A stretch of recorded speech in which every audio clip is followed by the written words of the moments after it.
Hey, I'm Catherine, this is Zach. Hello. We're from RoseyRavelston Books and we're here to do another review, and it was hard for me to choose a book today because I've read so many good ones, so stay tuned. It's good. It's a good place to be, having read too many books you can't decide which one. Seriously. Although sometimes it's good ranting about books you don't like, true. That's just as fun. So Save that for next time. I want to start because I'm really excited about this one, if that's okay with you.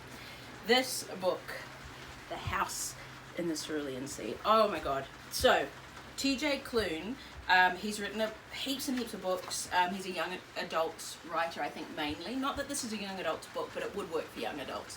But this is the one that kind of, I don't know, made him famous. And I loved it so much. I'd read a lot of heavy books before this, and this was just, it was like a warm blanket, and it was just so nice, and I found myself savouring it. Like I'd read a chapter and then I'd go away and then I'd come back. I love those books. Oh, and I'd sit up, and it was raining a lot of the time, and so I'd have a cup of tea and I'd put a blanket, I literally put a blanket on, Nice. and then it's just such a good feel-good book. So basically it's about a guy called Linus who, government bureaucrat, he very by the book, this is how things need to be done, and he's worked there for years, and that's his whole life, basically, his... Wow, sounds amazing already. I know, so it's riveting. But then because he's so by the book, he gets sent on sort of a special assignment, and who he works for, it's for... because it is a fantasy sort of magical book, but not to the point that it's like, wow, wizards and that kind of stuff. It's just, that's what the world is, and it's not pointing... this is crazy and this is happening. It's just, that's what happens in this world. Sure. So he has to go to an orphanage where children with that are different, so they might have sort of I don't want to say special powers because it sounds really wizardy, but that is essentially what it is. To go suss it out and do a report on it, and basically they want to hear. Because he's so by the book, they think he'll report a certain way, and of course it changes his life.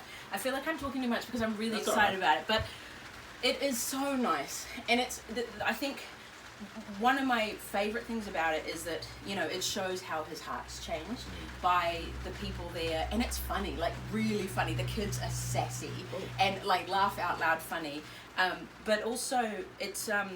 it kind of shows, he's in this world and he can't think outside of it, and then just being around other people, opening his mind. And one thing I really love about it too is there are queer characters in the book, but it's not like, wow, look, they're queer, isn't he inclusive? It's just... But you know what I mean? There are books like that, and they're trying to be inclusive, but it's so exclamation mark. Whereas this is just like, he likes men, and that's a normal fact of life. Well, as it is, and and so he likes men, and that's that, and let's move on, And so it's just so nice, and it's really funny, and Is everything tidied up in the end? Because I know how much you like that. Well, and that's probably part of the reason I like it. I mean, yes and no, because there's still bureaucrats around, and it's still a world.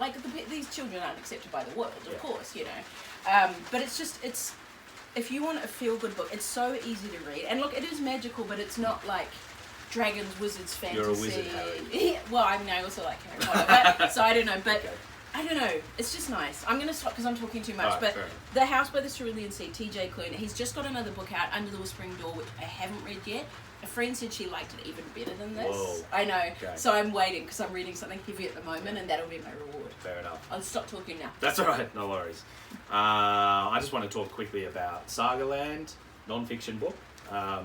It's basically Richard Fidler, who I'm guessing the 8 people or so who watch this video will probably recognise from ABC Thanks to our radio. new follower. The numbers are going up at least once a week. Basically, Richard goes to Iceland with an Icelandic friend of his. Hello, Echo. Echo's come to visit. And the book's written in essentially each author takes turns to write their own chapter. Richard's talking about his experience of Iceland for the first time, seeing as a foreigner and a stranger, and Kári, I think his name's pronounced, is talking about his experiences having family in Iceland. I won't go into too much detail about that, but he discovers a lot about his family and his ancestors as well. And through the book, they're constantly talking about the Icelandic sagas, the Viking sagas, which make for fascinating stories just on their own. Yeah. It's a really great book, very enjoyable. I did struggle a little bit with just the swapping back between the writers from chapter to chapter, because it kind of interrupted the flow when you were really into someone's chapter, and then all of a sudden you have to go through another chapter to get back to it. You just want to know what's happening. Yeah, but I mean, apart from that, it's really easy to read. It's fantastic, and it's made me really, really want to go to Iceland as well. Definitely. Yeah. So, because I know him from conversations, and he's an amazing interviewer. How is he as a writer? Yeah, excellent. He's written other books as well. I don't think this is his first book, and I know he's written a book since then as well, Okay.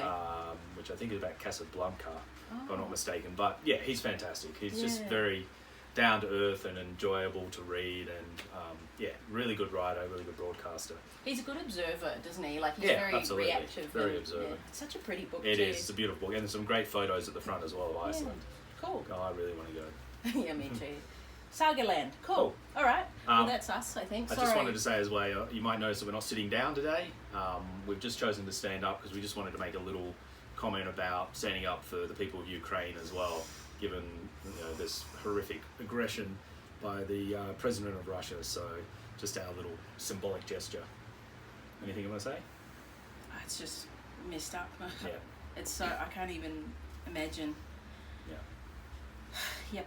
All right. On that note, All right. thank you, and we'll see you again next week.